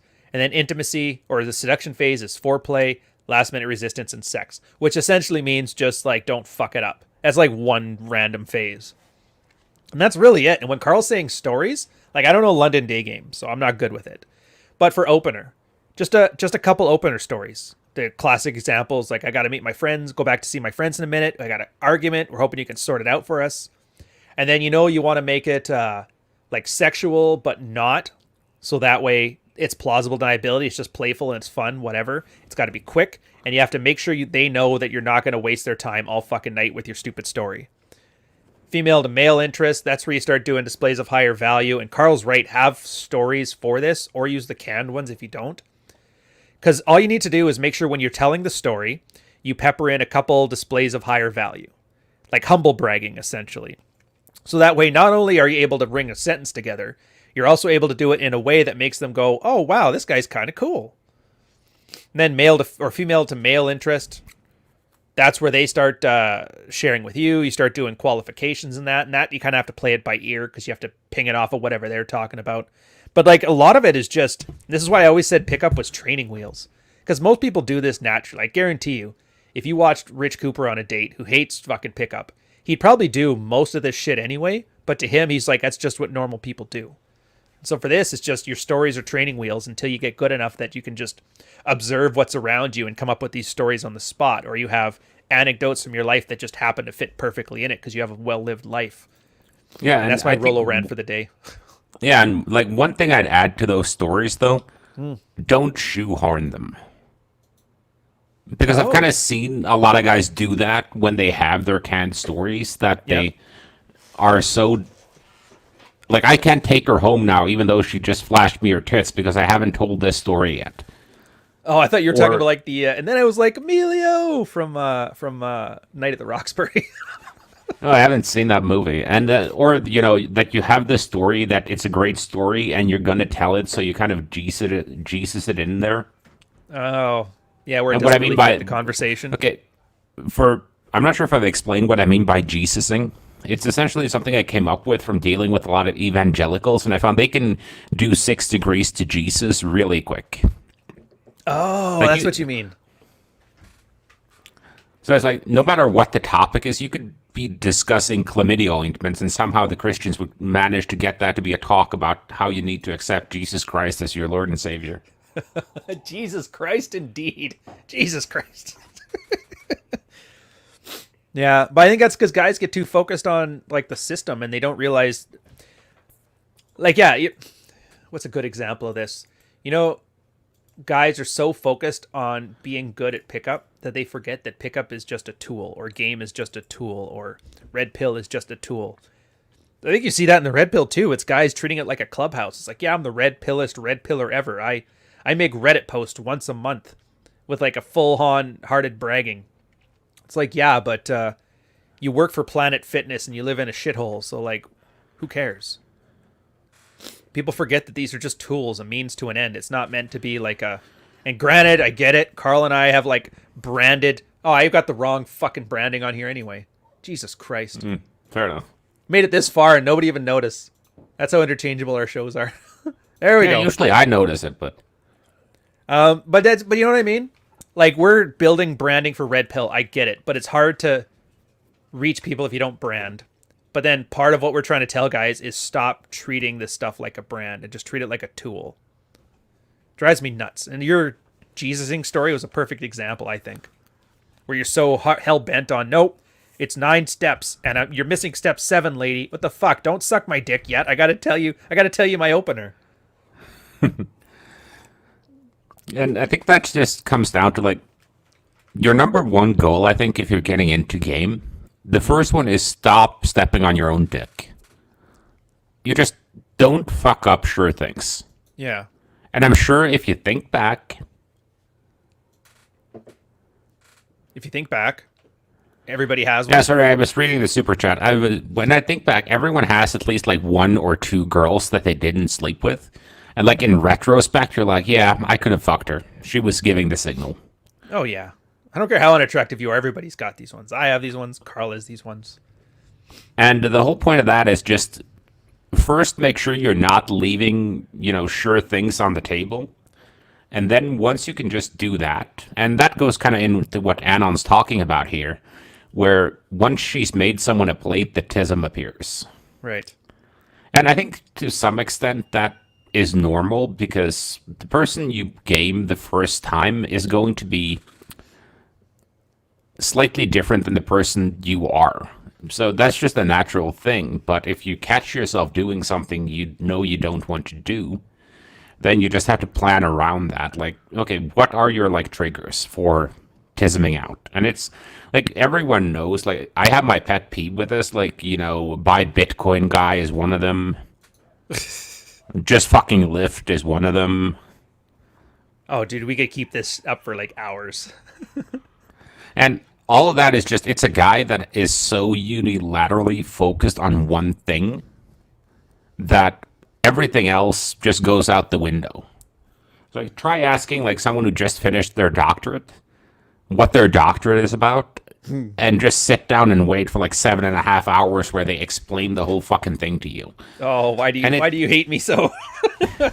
And it's naturally, I think it's a natural human thing that if you're very focused on something at a given time, that's where you're going to draw most of your analogies from. It's where you're going to draw most of your conversational topics from. And it's usually why, whenever you attend a work function, even social functions outside, you end up talking about fucking work. Oh, yeah. You're not paying attention. I think it's like with this, I think it's also more fundamental. It's like, why do you have a plate? Like, what is the purpose of that person in your life? And this is what I found, like, when Mystery kind of ended up knocking up that chick doing his thing, when Neil Strauss ended up getting with that horse chick and the bodybuilder chick, and that is that they never stopped to ask themselves, like, what problem am I trying to solve other than, like, their feelings. I feel horny, now I don't feel horny, and that's as far into as they look. And there's, like, you'd actually be surprised. I've had a few when I was still taking clients of, like, guys who they used to actually work for Love Systems and shit like that. They were the pickup guys, and they're divorced, and they're like, all right, so this pickup, like, when I'm single, I can crush it, but now in the relationship, I'm struggling. And I think that's the problem here, the way you describe it anyway. So, like, you make her a plate, and now that she's a plate, oh, thank God, now I can let down the mask and start being myself, but yourself is still doing the same unattractive stuff. It's like you're treating it like parlor tricks, as opposed to just understanding its means to end, right? So you act attractive, you do basic bitch stuff, it gets a girl attracted to you, she sleeps with you, that's great. Now, why would you treat her like a best friend? You got her a position to where she's always there when you got that itch to scratch, and she's pleasant company. But, like, you need somebody to talk economics and philosophy with, right? Is a plate the best option for that? Is it even a good one? Or maybe this is a good time to have, like, a friend who's in an economics program you can talk to about this shit. Or a buddy who's a philosophy teacher right now that you can talk about this stuff, or fuck a Discord channel with full of T-Rexes. Dante could put the link onto that one if you want. It's an inside joke. But you know what I mean? It's like people keep trying to, like, make things they aren't because I don't even know why. And, maybe because it's too hard. Once you get to a certain point, like once you're in a relationship, then you kind of have to talk about the boring shit too, and you have to listen when she talks about the boring shit. Do you though? Like, I don't ever talk red pill with my girl, ever. I'll talk to you guys at length. Yeah, not quite like that, but it's kind of natural to occasionally whatever's going on with what you work with is going to make its way into a relationship. But it's better to find people in your life that you can talk about these nerdy things so you don't have the urge to talk about it with your plate. Yeah. And then there's the reasons why you even want to talk about it too, right? Like, I've noticed this. You notice how you hear most guys having conversations? It's always just a guy running his mouth about how smart he is on a topic. Fair enough. And I know not some people just have passion on it, but I know for a fact you've seen these. Like, I've people watched. I've used those as, like, set fuel. with a girl. Look at these guys. He's bragging about the thing. You make up a conversation about how he's like, I'm the best paper salesman in whatever. It's a 2008 reference, whatever.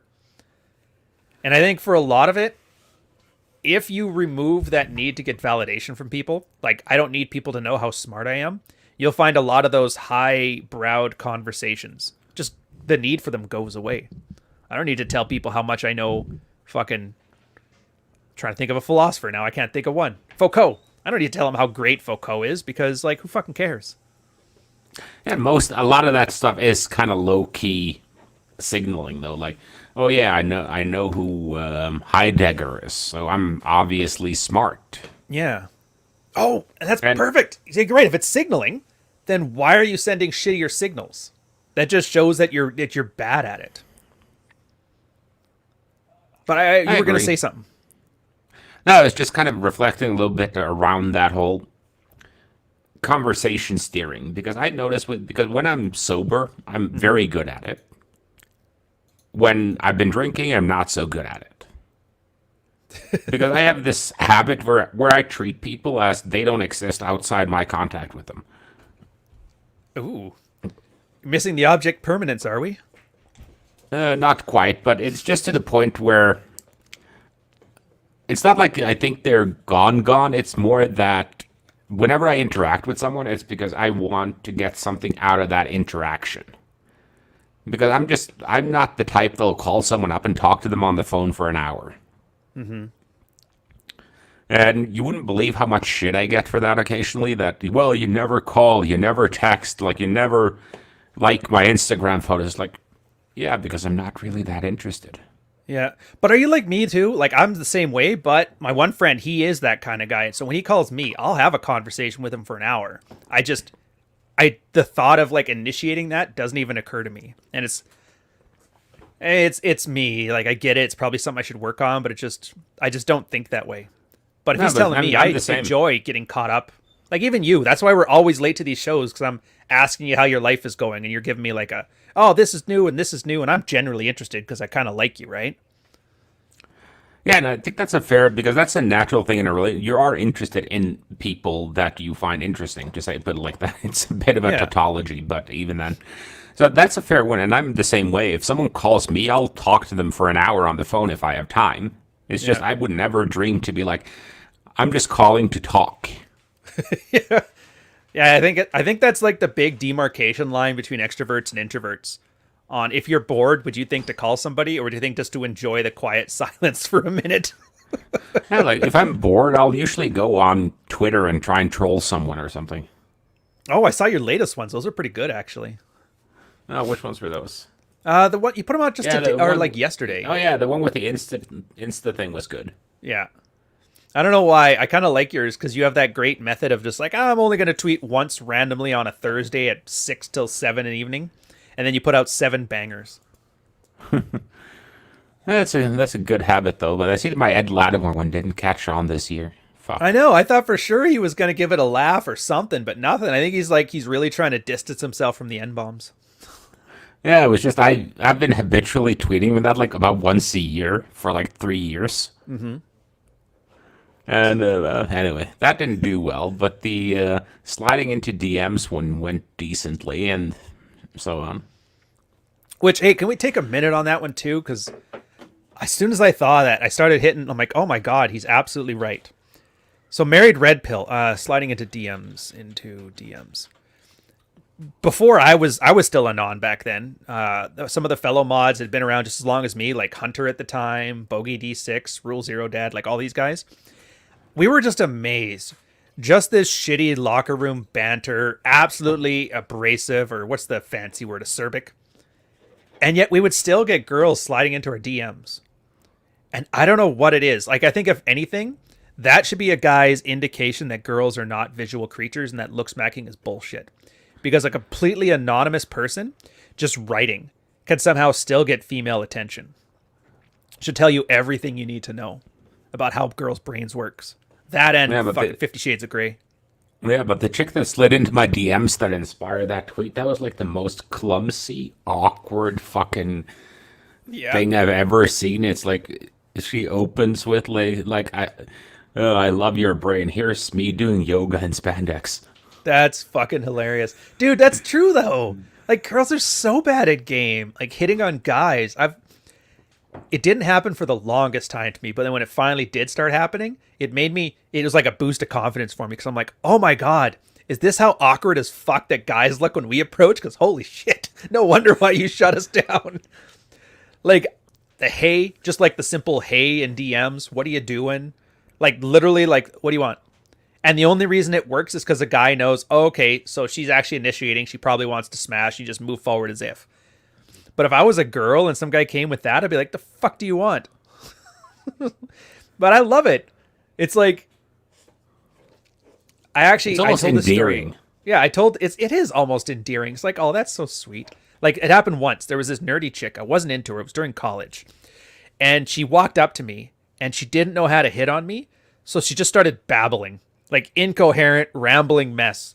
And I was just staring and looking there. And I remember in like a moment of like blunt red pill clarity, I'm like, if I kiss her, she'll probably shut the fuck up.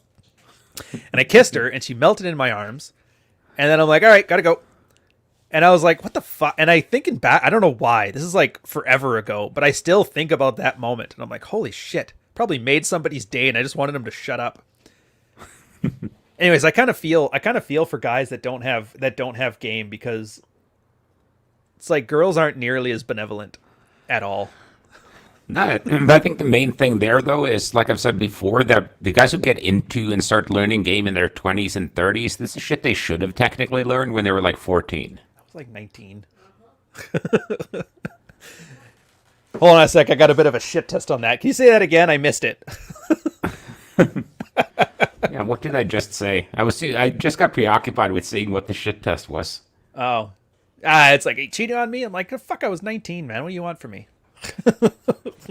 That's fun though, but I like the constructing cheating type fights. Those are fun. Which ones are this? It was like a joke I've been doing. Like whenever I would make it a point to talk about having side chicks with girls that I'm actually dating. Like, Oh. no, you can't put potpourri in my bathroom. Then all the other side chicks will understand that they're side chicks. Oh, so you're just doing a playful one as opposed to like that'll teach her. Yeah. Yeah, I'm cutting you off. I got stuff follow up to this. You're gonna love it. So I kind of like those things like, oh, you bought me this shirt? No, I don't think the side chicks are going to like this one. That's funny. So you make it playful. I was thinking about this. Well, not thinking about this, but like we had a guy that was in our private community a while back, and he keeps talking about like he was first learning dread, not being taken for granted in his marriage, and his idea for dread was, we call it like the hitting on the waitress problem, where guys think it's a display of higher value to hit on your waitress in front of the wife, so she knows, oh fuck, he's got options, I better act right, but it comes off as a display of lower value.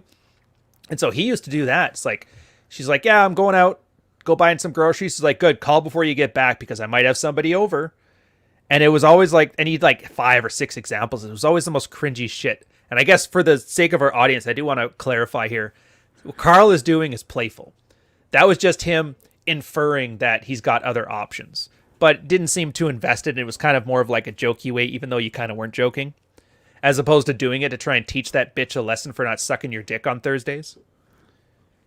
And I think this is one of those great examples of how like you can have the same action, but depending on frame, it could be like a net positive or a net negative. Do you follow me on this one so far, or am I kind of Yeah, it's rambling? the same thing. No, it's the same thing as I've said with humor. The test there isn't whether you think something is funny, it's that other people do. And cadence and delivery matters a lot in game because like the same exact words can take on completely different interpretations based on your, let's say you're making a joke but you're standing there stone faced and you're not letting anything go, that you're actually joking and you actually say it in a way that could be interpreted as monotone or harsh. It's going to be taken as an insult. Right. But if you do it in a charming, playful way, then it's going to be a display of higher value. Oh, which is mine. I love that. So my favorite opener was actually, oh, Florida. Great example. I call it the cunt opener. Oh yeah, I've heard the story. Yeah, I know. I've telling the same fucking stories. I've been doing this for 2 years. Sue me. But it was just literally guys sitting here. Oh, I went to this convention. I learned how to pick up girls, and they just sat in a table drinking their beers, and it was like Hunter and me. And we're like the married guys going, "What the fuck? Why aren't you guys opening?" Like, I don't know, man. It's like, all right, fucking get over here and do it. And just walking over to a group, I noticed the one chick was like Australian, and a bunch of guys just kind of hovering over. I just walked up and called her a cunt, and everybody was all horrified because in America that's the worst thing ever. She thought it was hilarious. Like, oh, thank God. But yeah, just knowing the delivery and the cadence, knowing your audience, knowing what to deliver, and it was such like a basic bitch example too. But I'm like, sometimes it's just that easy.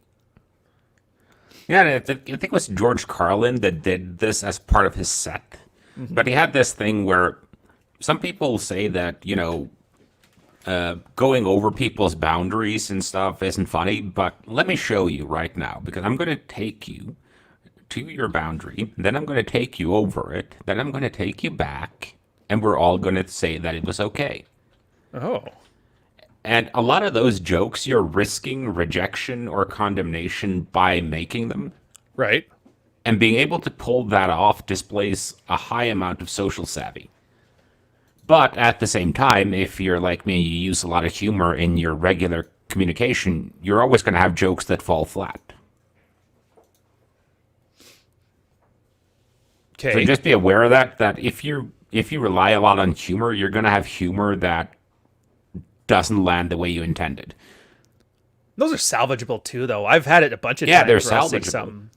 But I guess But that's it's kind of like the understanding of knowing how to read, I guess. It's what you're kind of getting at here anyway. Makes sense. Yeah, but it's also like I started this thing when I was just starting to see my girl, where I would just send her funny and inappropriate memes, and I would just keep dialing it up and dialing it up, and I've been doing that ever since. So her sense of humor now is almost getting filthier than mine. Which is good. I mean, she's into you. And it's like I'll share a picture with you in a DM chat. You can choose if you want to put them up. All right. Just- I probably won't. I like having the private Carl experience that nobody else gets. It makes me feel special, Like I'm one of your French girls. Fair enough.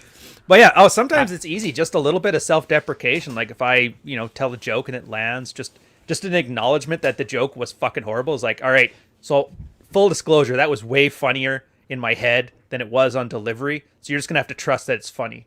Like sometimes little shit like that is all it takes, and you can completely salvage it. And even just talking to girls, sometimes I'll say something that's kind of awkward. Just make an acknowledgement that it's awkward. It kind of reminds me of what's the Rufus thing, like the old man game. Yeah. His old man openers where you just see something on a girl that's noteworthy and then make a comment on that, and then that segues into a conversation. Yeah. Or you can people watch somebody else and that us versus the world thing there. Just making yourself the butt of the joke can sometimes work in that. It just shows, yeah, it's like, fuck, I've got enough social clout that I can be awkward without completely ruining my life and spazzing out. Yeah, and I do kind of think that's because you have some of the old school manosphere rules that are there for a reason, that people just follow them but they don't remember why they were there. Yeah. And like the rule against not making self-deprecating jokes was put in there because guys were running game and were doing nothing but self-deprecating humor, and that destroys your value. Oh, yeah.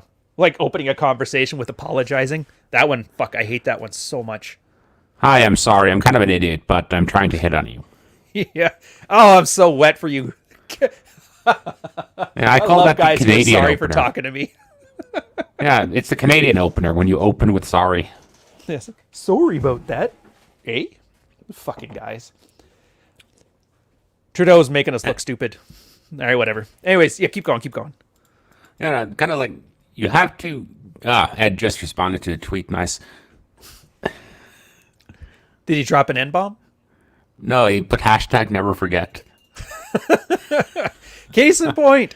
He made the conscious decision, never to put an N-bomb out again because he's got to be bigger than that. But he can still laugh it off when Carl brings it up. Hey, remember when you dropped the hard R? Yeah.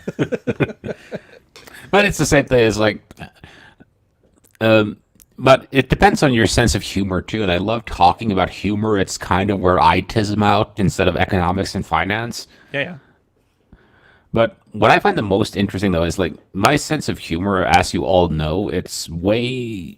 I find fun in everything. Like the meme I'm going to share with Ryan, it's a couple of very funny Derek Chauvin memes. Ooh. Or rather, and that's kind of my sense of humor, but I've become aware enough that you don't go straight in there with the like full blown joke. You start off with something smaller that's slightly inappropriate. It's kind of like anal sex, okay? You have to start with something small and work your way up. Otherwise, it's just not going to work well. And if one of you guys if one of you guys in chat want to argue, well, I had this girl and it just slid right in. Well, that wasn't the first time. She told you that, but it wasn't. I like those ones though. But I think that's the part, and this is why I love talking about game. I hate where guys are like, oh, he's just fucking pickup artists. And like, first off, we just did it as a hobby earlier on. But it carries over so much. Like how often have you used all these tools just at a dinner party, talking to somebody, you weren't trying to sleep with them, or like hanging out with your boss for the first time, so he knew, thank God, not everybody is stuffy. Like I've had invited to the captain's cabin to go drinking with the captain just because I was engaging, or my CIO for one of the companies I was working for, just to go drinking. And I generally find it enjoyable because you get a guy who has to be like on 24/7, 365, and just having that moment where Captain, or at the time his name was Tulloch, Commander Tulloch. I think he's an admiral now, but he would just talk about like, oh, when I used to be like a film student in the 70s. And I was like, that's cool. Or my CIO was like, yeah, my brother's in Ireland. He's a cop. Here's a story and he showed me like photos of his brother beating some fucking hippie's head with a billy club over some protest, like a G7 or something like that. I'm like, you can't share this stuff in corporate. And I think it's just awesome.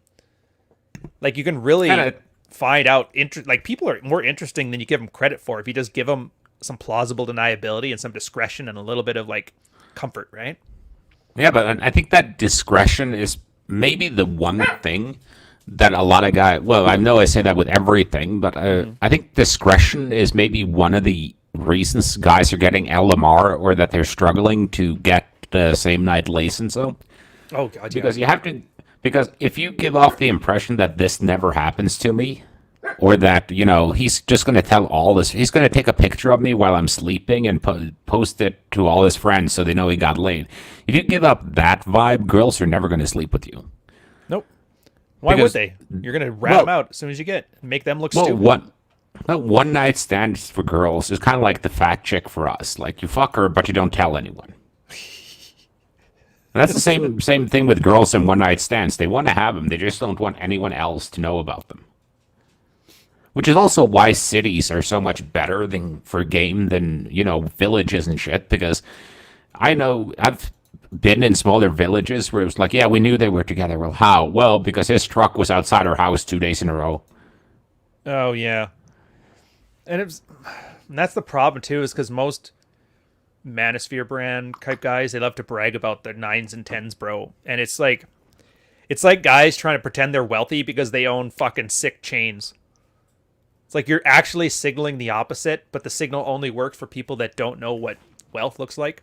And the same thing, bragging about only banging 9s and 10s shows that you don't bang 9s and 10s.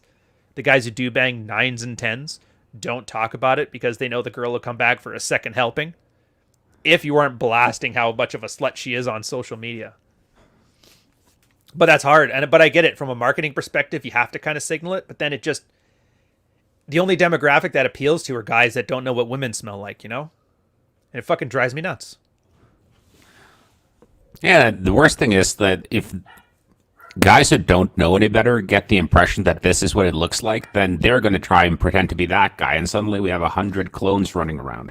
Yeah, and that's why everybody looks at us like, look at these fucking idiots. They don't know women at all. And to which I kind of say, like, I used to be all mad, like, fuck you, feminist. And then I'm kind of like, all right, I get it. You're not wrong, but and I really hate that, like, the longer that I'm getting red pilled to men in this space with you over this length of time, the more I'm kind of like empathizing with the female position of like, fuck these guys. Fuck you guys for making me do this, by the way. Yeah, it's just bad role models, I think, is the biggest issue there. It's like, and especially if you have those guys that fake infields. Oh yeah. because that gives guys an impression that, oh, okay, this works, and then they don't realize that that dude just paid the girl a couple $100 to be in his video, and then they just waste a bunch of fucking time on everything other than what they should be doing. It's like lifting. The same thing with, like, you remember like the old school like muscle and fitness and shit. Oh dude, I used to love those back in the day. At It's least like, at first, because I know where you're going with this. here is how you get 240 pounds in jack. Just follow this guy's program and eat what he does. No mention of the fact that the guy is on more human growth hormone than Ronnie Coleman. Oh yeah, you can't bring that up. It has to be natty and it has to be the special program. But I think in a way, like the relationship shit or the dating stuff, it's kind of got the same problem that the fat loss industry has. Like it's a vital thing that's important for your full health, but there's zero quality control, and it's generally an audience that has no information. What do they call that? Information asymmetry. That's what they call it, isn't it?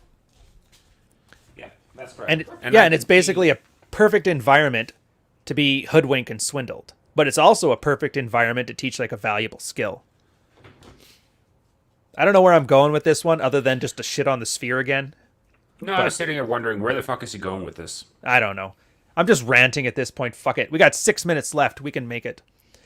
I think what the point of it was, though, that just try and do everything gradually if you're starting from scratch, That's a because good point. it's sort of like any kind of new skill you start to learn. You're going to be bad at first, obviously, Yeah. and then as you get better, you start to get better at the skill, and then you can start doing the advanced moves. Like, no one's going to go into the gym and try and pull 600 pounds first day at the gym. And maybe your first time running game shouldn't be in public in your small town where you know everyone with a girl that also knows everyone who also has a boyfriend. Yeah. I'm not sure if you caught that story. I saw it on the newswire. Some dude was like, I tried to hit on this girl I worked with, and she totally blew me off. And like, I'm sure if I have like 2 more weeks, I could get her to leave her fiance and start dating me instead. Oh boy. I wish you luck, good sir. That's got incel fantasy written all over it. Somebody's gonna rent a van. I Yeah. have no idea where I read it, but I just read that and I was like, dude, just Yeah. have a Valium, okay? Well, it was kind of reminded me. That reminded me too. There was this other chick. She's doing like a reaction video to one of Rich's videos. I guess that's the newest thing. Feminists and gay guys looking at Rich's stuff and calling him an asshole. Kudos. Enjoy that clout chasing. But the part that got me was at one point, like, and it's all the standard stuff. Oh, he hates women. He's paranoid. He wants to do better. But it's like, this is designed for young men and it's predatory to take advantage of them.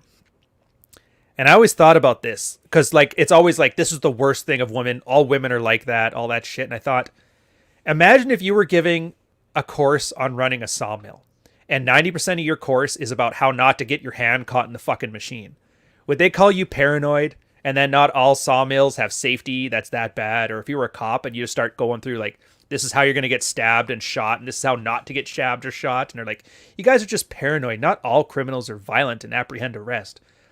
I always just found it funny that apparently when it comes to women, that's the only time where you can be paranoid about, like, practical safety measures. Or Well, just I do think, though. not to fuck up. Well, I Yeah. think they have a point, though, because I think there is a tendency to focus too much on not getting your hand caught in the sawmill. Yeah. Because I think that's natural to start there just because you have to warn people. But then again, when you have like 7, 8, 10, 50 accounts doing it, and everyone's putting out the same wham ain't shit content, at that point it becomes sort of difficult Yeah, it's true. to, at that point it does seem paranoid.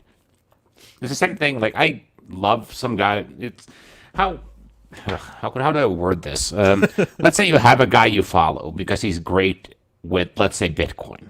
Okay. But then he starts tweeting anti-vax shit. Fair point. It has nothing to do with how well he does his Bitcoin analysis, Mm-hmm. but you still don't trust him as much. No, it makes sense. But that's the thing, though, with the halo effect, you kind of do, and that's the crazy, crazy part about it. Like Scott Adams is a great example. Drew Dilbert does some movies, earns a lot of money. He starts talking politics, and just because he's well known and a brand, and people remember Dilbert, and they watched Office Space, they actually like treat his opinion with some reverence, more so than a journalist. Yeah, and it's the same thing. Because I've had this talk about Richard Dawkins as well, Oh back yeah, during my atheist days. it's a good example. Because he works on, he's a professor of biology, evolutionary biology. That means that he's probably one of the three most well-known people that in his field with the most publications. So he's a big deal there. Right. But when he's talking religion, that's him as a well-read, but it's not his profession, so he's not doesn't have the credentials for it. But you tend to treat his opinion on that with the same reverence as you do his biology. And then he makes it completely impossible because then he starts talking about religion and biology, like creationism versus evolution. And at that point, he's sort of an expert, but he's also sort of a layman. I've heard a lot of people talk about Noam Chomsky the same way. Like it's like the stay in your lane argument.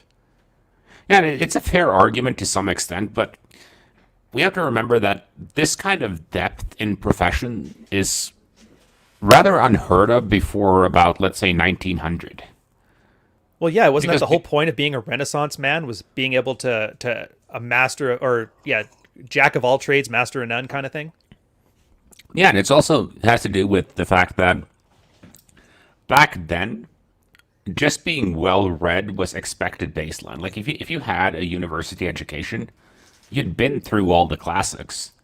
And then whatever you decided to spend your time doing the most of after you graduated became your profession. Yeah. But now we're so specialized that kind of is gone.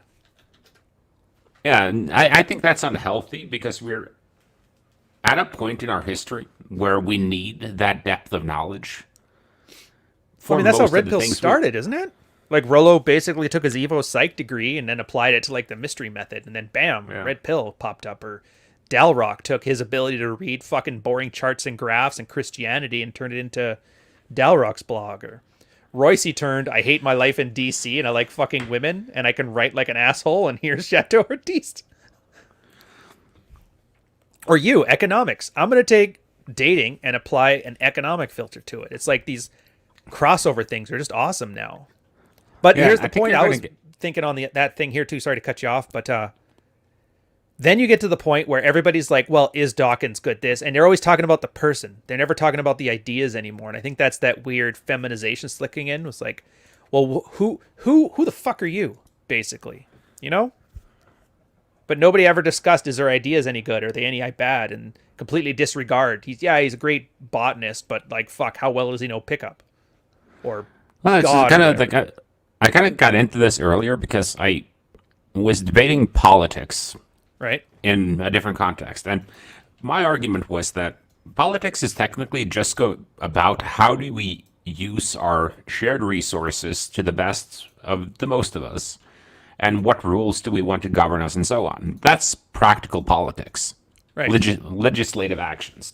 But it's turned into like about 30% politics, 30% political games, and 30% pandering. Which is And scary the last shit, by the two way. are kind of destroying the first one. Like Bill Maher had this great where he's like he gave like Henry Waxman. He was a Democrat from California. Ugly dude, very boring to listen to, but had like 30 years, I think, in Congress writing legislation. He was one of those guys, like he would work 24/7 just to write legislation. Dang. Boring dude, but you can't really make government work without him. But at this point, if you look at, we can't agree on the facts anymore. And if we can't agree on the facts, then how are we going to make decisions based on the facts? And then we can't really rely on there being any kind of longevity because every politician has to be reelected in 4 years anyway, which just gives a lot of power to bureaucrats. Right. And the last part is we're kind of deciding now based on who we like the most. Because like if you look at like let's say the Trump election, Okay. if you look at that from like an analytical standpoint, it's kind of obvious that he didn't have the necessary policy experience and so on and so on. And same thing with Trudeau. Like, he didn't have the necessary experience, but people liked him because he's good looking and he's charming. You know what's scary on that too? We haven't learned anything. Like George W. Bush, the war on terror man himself, that was his big pitch. Was like, I would have a beer with that guy. And that we've just got all we did is the same thing, but just we want to have a beer with a different guy. And it's I the don't same know, thing man. like when you'd say that, oh, that person is part of an elite. Like, since when is that bad? Like, you're having surgery, wouldn't you want an elite surgeon? Well, I want a Like, I surgeon don't, that I'd have a beer with. I don't want, it's positive if I can have a beer with my lawyer, but I prefer him to know the law first. It's like, Nobody asks that it's also, question anymore.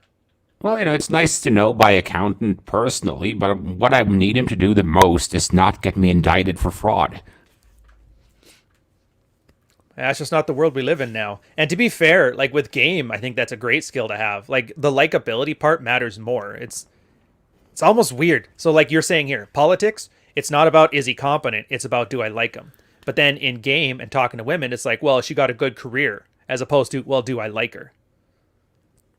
It's kind of weird how we completely polar opposite of the way we do it. It's fucking literal clown world, man.